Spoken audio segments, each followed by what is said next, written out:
At 10:02 in the morning on June 4, 1942, Commander Midway Fukita stood on the bridge of the Japanese aircraft carrier Akagi, watching the impossible happen. 6 months earlier, he had been the man flying above Pearl Harbor.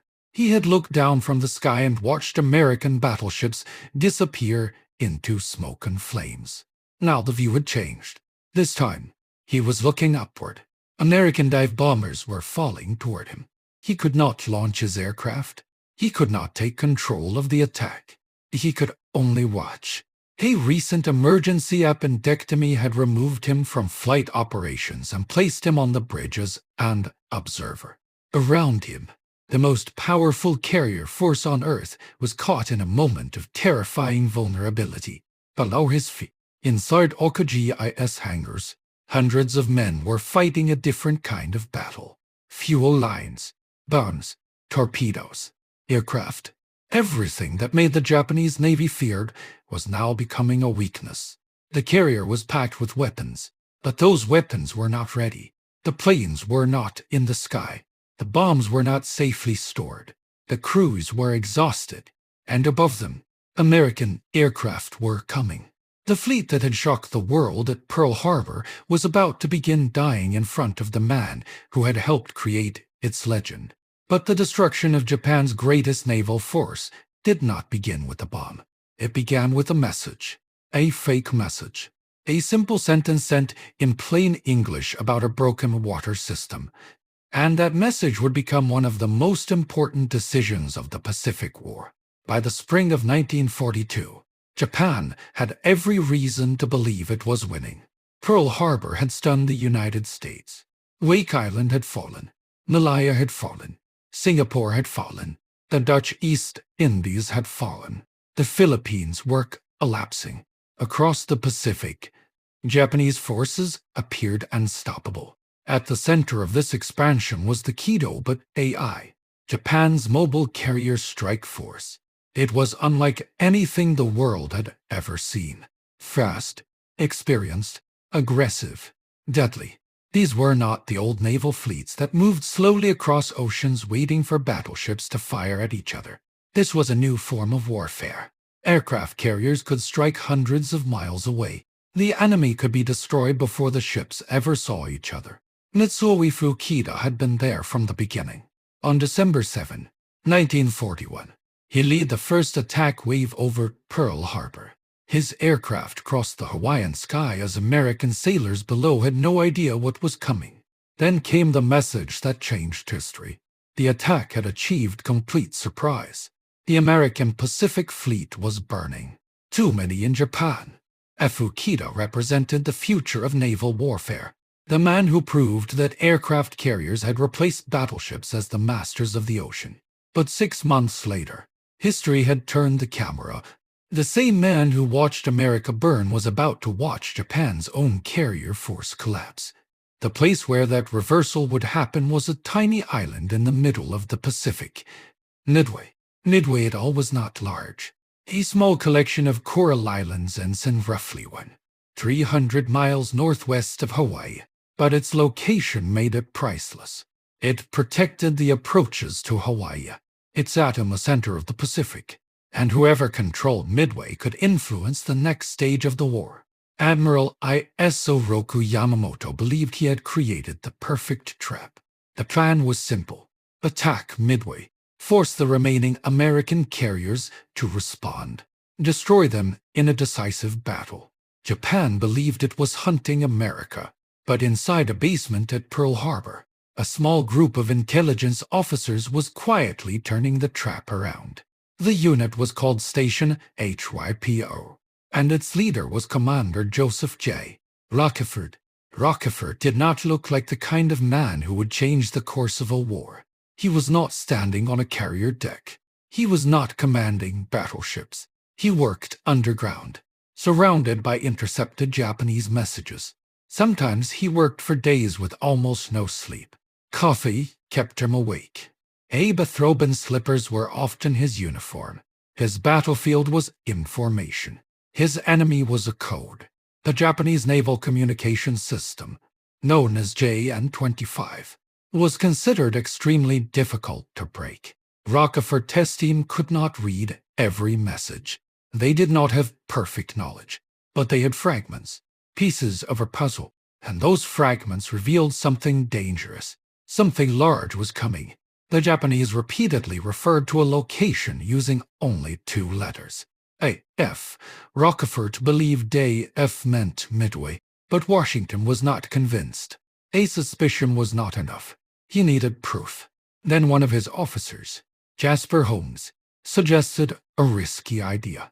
If Japan was watching Midway's communications, why not give them information? Not secret information, fake information. Midway would send an unencrypted message saying its freshwater distillation system had failed. The island was running short of water. The Japanese would likely intercept it. Then American intelligence would watch Japanese radio traffic. If Japanese messages suddenly mentioned that AF had a water shortage, the mystery would be solved. The message was sent. Japan intercepted it, and soon Japanese coded transmissions confirmed the information. AF had a water problem. AF was Midway.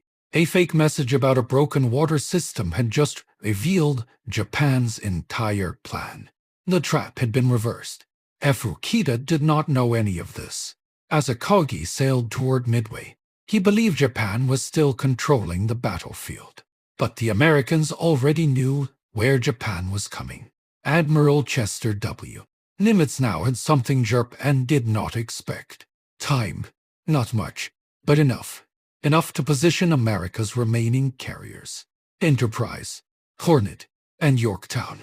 Yorktown should not have been there. Only weeks earlier, she had been badly damaged during the Battle of the Coral Sea. Normally, repairs would have taken months. America had days.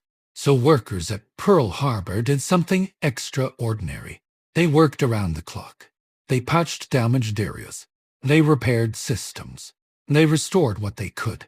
In roughly 3 days, Yorktown was made ready enough to fight. Japan believed she was gone. She was not, and that mistake would become fatal. On the Japanese side, Vice Admiral Kuik Inagumo commanded the strike force, for carriers formed the heart of his fleet. Akagi, Toga, Sorwayu, Kiryu. These were veteran ships, experienced crews, the same force that had carried Japan across the Pacific 6 months earlier. Nagumo believed he was executing a carefully planned operation. He believed victory was still within reach. Before sunrise on June 4, Japanese aircraft launched toward Midway. The attack damaged the island. Buildings burned. Installations were hit. But Midway survived. The airfield remained operational. American aircraft could still fight. The strike commander sent back a message. A second attack was needed. That message created a dangerous decision for Nagumo. His reserve aircraft were armed with torpedoes, the correct weapon against enemy ships. But if Midway needed another attack, the planes needed bombs. Nagumo made his decision. Change the weapons. Torpedoes off. Bombs on. Below the flight decks, Japanese crews began the exhausting process. Heavy weapons were moved by hand. Aircraft were refueled. Men worked in cramped spaces surrounded by fuel and explosives. Then another message arrived. A Japanese scout plane had spotted American ships. If those ships included carriers, bombs were the wrong weapon. Nagumo changed the order again. Guns off. Torpedoes back on. The crews started over. Again and again. Inside the hangars, the danger increased with every passing minute.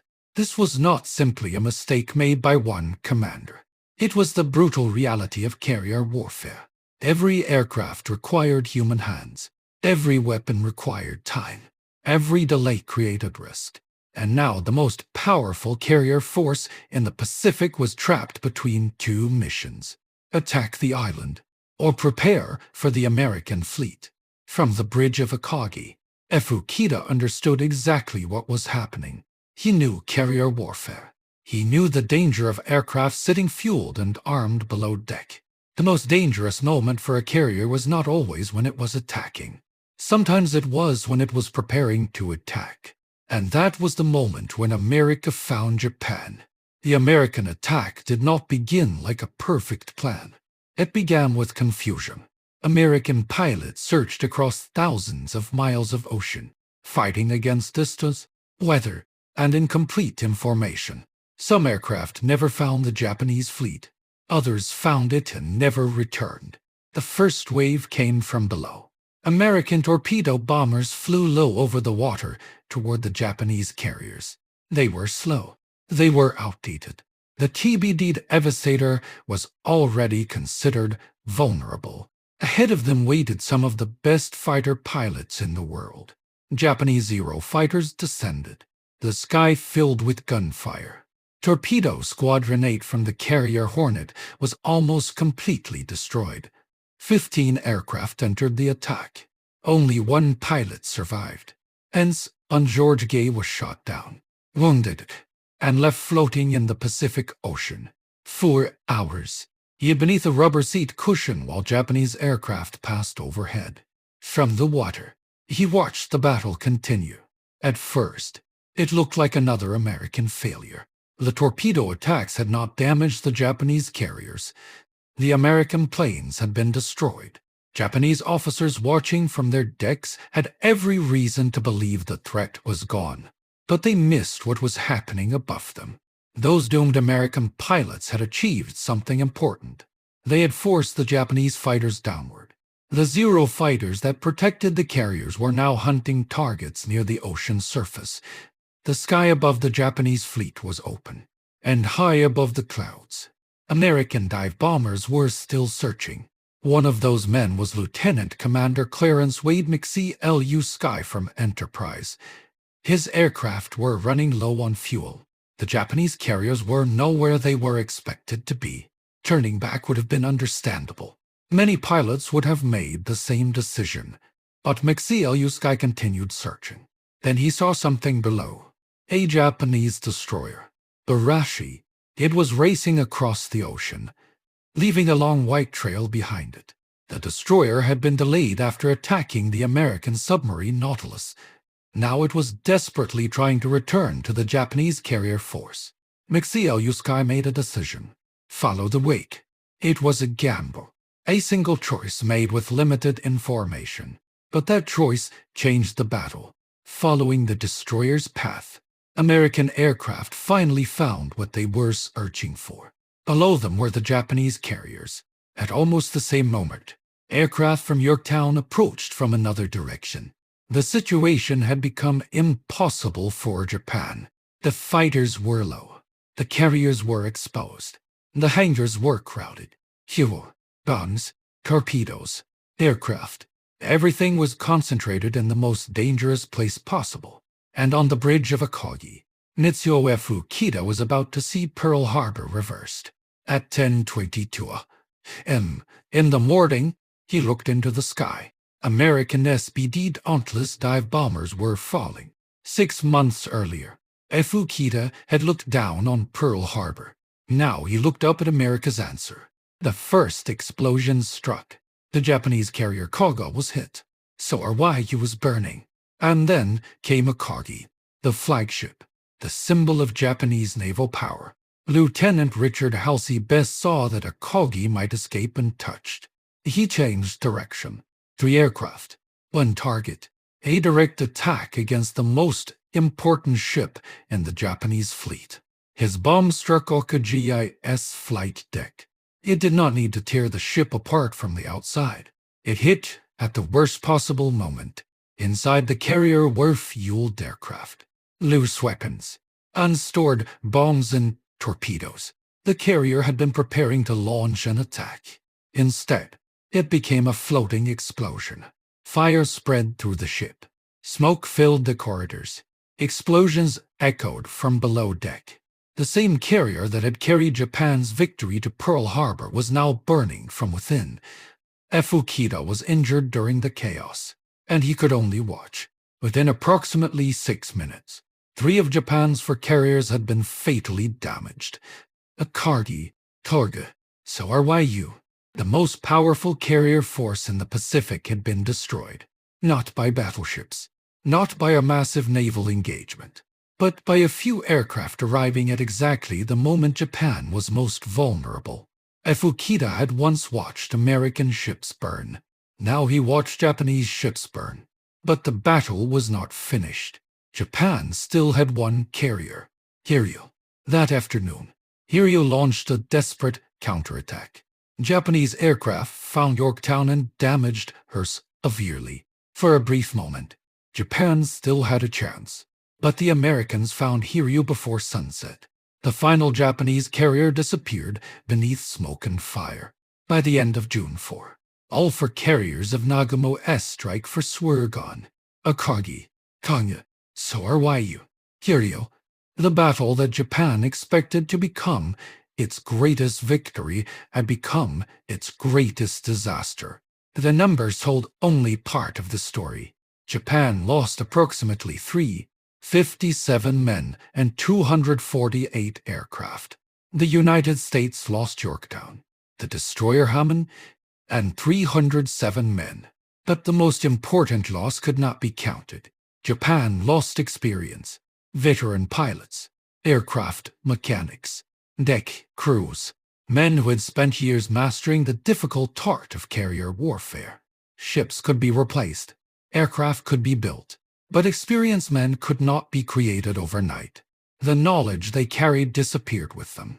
That was the wound Japan could never fully